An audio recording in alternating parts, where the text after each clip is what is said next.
खारीसारखे भरपूर पडदे आणि लेयर सुटलेली शंकरपाळी. बघितलत ना? शंकरपाळीला अगदी खारीप्रमाणे लेयर सुटलेले आहेत. बिस्किटा इतकीच ही खुसखुशीत झालेली आहे. पारंपरिक पद्धतीने आज आपण शंकरपाळीची परफेक्ट अशी रेसिपी पाहणार आहोत. या पद्धतीने बनवलेली शंकरपाळी बिलकुल तेलकट होत नाही, तेलात विरघळत नाही, जिभेवर ठेवताच विरघळणारी परफेक्ट अशी शंकरपाळीच्या रेसिपीला सुरुवात करूयात. गॅसवरती मी एक पातेलं ठेवलेलं आहे. याच्यामध्ये 1 वाटी करेक्ट दूध काढून घ्यायचं आहे. ज्या वाटीने दूध घेतलेलं आहे त्याच वाटीने आपल्याला 1 वाटी साखर. हे प्रमाण अगदी व्यवस्थित वापरणं गरजेचं आहे, जेणेकरून शंकरपाळी अगदी परफेक्ट अशी तयार होईल. बऱ्याचदा काय होतं, ज्यावेळेस आपण दूध घालून शंकरपाळी तयार करतो त्यावेळेस हे असं मिश्रण फुटतं. तर त्याचीही काही कारणं आहेत, ते व्हिडिओमध्ये तुम्हाला मी पुढे सांगणार आहे. त्यासाठी एक ट्रिक सांगणार आहे, जेणेकरून हे मिश्रण कसंही तयार केलं तरीसुद्धा तुमचं हे मिश्रण खराब होणार नाही, दूध बिलकुल फाटणार नाही. तर गॅसची फ्लेम मीडियम ठेवलेली आहे. मिश्रण या पद्धतीने पळीच्या साहाय्याने तळापासून ढवळायचं आहे, जेणेकरून साखर पातेल्याला तळाला लागणार नाही आणि ती पटकन विरघळली जाईल. तर या ठिकाणी तुम्ही बघू शकता, या मिश्रणाला आपण उकळी आणलेली नाही, तर फक्त यामध्ये साखर विरघळून घेतलेली आहे. आता आपण गॅस बंद करूयात. दूध आणि साखरेचं हे मिश्रण आपल्याला एखाद्या पसरट भांड्यात, परातीत किंवा या पद्धतीने एखाद्या खोलगट घमेल्यामध्ये काढून घ्यायचं आहे, जेणेकरून हे पटकन थंड होईल.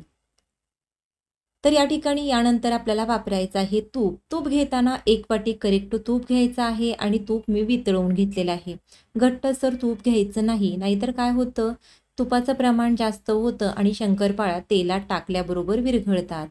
तर या पद्धतीने तुम्ही हलकंसं दूध आणि साखरेचं मिश्रण कोमट असताना त्याच्यामध्ये तूप ॲड केलं तर बिलकुल हे मिश्रण फुटत नाही. पाहिलंत ना तुम्ही? बिलकुल हे मिश्रण फुटलेले नाही. हीच ती ट्रिक आहे ज्यामुळे मिश्रण फुटत नाही. आता याच्यामध्ये घालत आहे मी वेलचीची पावडर, जेणेकरून शंकरपाळीला छान असा सुगंध येईल आणि चवसुद्धा शंकरपाळीची वाढेल. मिश्रण आता पूर्णपणे दूध आणि साखरेचं थंड झालेलं आहे. यामध्ये आपण वेलची पावडर मिक्स केली आणि जसं लागेल तसं किंवा जेवढं या मिश्रणामध्ये मैदा मावेल तेवढा याच्यामध्ये आपल्याला ॲड करायचा आहे. व्हिडिओमध्ये दाखवत आहे त्याप्रमाणे थोडा थोडा मैदा ॲड करायचा आहे, जेणेकरून आपल्याला अंदाज येईल आणि व्यवस्थित पीठ आपलं शंकरपाळीचं तयार होईल. जवळपास मी हा मैदा 1 किलो घेतलेला आहे. वाटीने पाहायचं झालं तर 6 ते 7 वाट्या मैदा आहे. सर्व साहित्य आपल्याला एकाच वाटीने मोजून घ्यायचं आहे, जेणेकरून परफेक्ट अशी शंकरपाळी तयार होईल. शंकरपाळी बिलकुल फसणार नाही, तेलात विरघळणार नाही.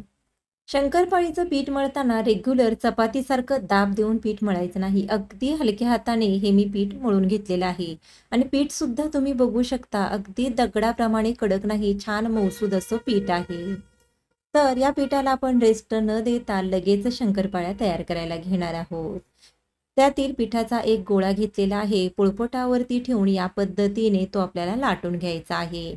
पिठाला तुम्हाला कडेने क्रॅक जाताना दिसून येत असतील, पण परफेक्ट अशा शंकरपाळीचं हेच लक्षण आहे की तुमच्या पिठाला क्रॅक जात असतील तर तुम्ही याच्यावरून ओळखू शकता की आपली शंकरपाळी छान परफेक्ट अशी लेयर्सवाली तयार होणार आहे आणि खुसखुशी सुद्धा होणार आहे. तर या ठिकाणी तुम्ही बघू शकता, शंकरपाळीला आत्ता छान अशा लेयर्स दिसत आहेत. आता या शंकरपाळ्या लाटून घेतलेल्या एका ताटामध्ये काढून घ्यायच्या आहेत. अशा तुम्ही एकत्र जरी काढल्या तर त्या बिलकुल एकमेकांना चिकटत नाहीत. अजून थोड्याशा शंकरपाळ्या मी याच पद्धतीने लाटून तयार करून घेणार आहे आणि त्यानंतर आपण या शंकरपाळ्या तळायला घेणार आहोत. तळताना सुद्धा काही महत्त्वाच्या टीप आपल्याला लक्षात ठेवायच्या आहेत. शंकरपाळी तळताना गॅसवरती तेल आपण गरम करून घेतलेलं आहे, पण तेल असं खूप जास्त कडकडीत गरम नाही. तुम्ही बघू शकता, शंकरपाळ्या तेलामध्ये सोडल्यानंतर हलकेसे बुडबुडे तुम्हाला येताना तेलाला दिसून येत आहेत. एवढंच तेल आपल्याला गरम करायचं आहे. खूप कडकडीत तेलामध्ये जर तुम्ही शंकरपाळ्या सोडल्या तर त्या पटकन लालसर होतात आणि आतून कच्च्या राहतात. तर आता तुम्ही बघू शकता, झूम करून मी थोडंसं दाखवलेलं आहे. शंकरपाळीला अगदी मस्त बिस्किटासारख्या लेअर सुटलेल्या आहेत. किती छान शंकरपाळ्या दिसत आहेत, तुम्ही बघू शकता. अगदी खारीप्रमाणे मोजता येणार नाहीत इतक्या सुंदर अशा लेयर्स दिसत आहेत. मंद आचेवर शंकरपाळी सुरुवातीपासून शेवटपर्यंत आपल्याला तळून घ्यायची आहे. आणि असा बिस्किटासारखा त्याला रंग आला की शंकरपाळ्या आपल्याला तेल नितळून तेलातून झाऱ्यावरती या पद्धतीने काढून घ्यायच्या आहेत. शंकरपाळ्या जशा थंड होतील त्याचा रंग अजूनच जास्तच बदलतो, कारण तळण्याची प्रोसेस सुरू असते. याच पद्धतीने आपण उरलेल्या सर्व शंकरपाळ्या तळून घेणार आहोत.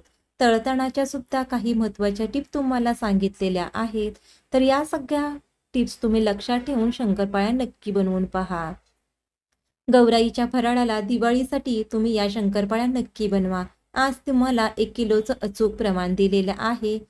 या पद्धतीने तुम्ही शंकरपाळ्या बनवा. कशा झाल्या त्या मला कमेंट करून सांगा. आवडली असेल रेसिपी तर लाईक करा, जास्तीत जास्त वेळा शेअर करा आणि आपल्या चॅनलला सबस्क्राईब करा. आज वेळात वेळ काढून तुम्ही ही रेसिपी पाहिली त्यासाठी खूप खूप धन्यवाद. लवकरच भेटूया छान साध्या, सोप्या आणि स्वादिष्ट रेसिपीसह. तोपर्यंत स्वस्त राहा, मस्त राहा, आनंदी राहा.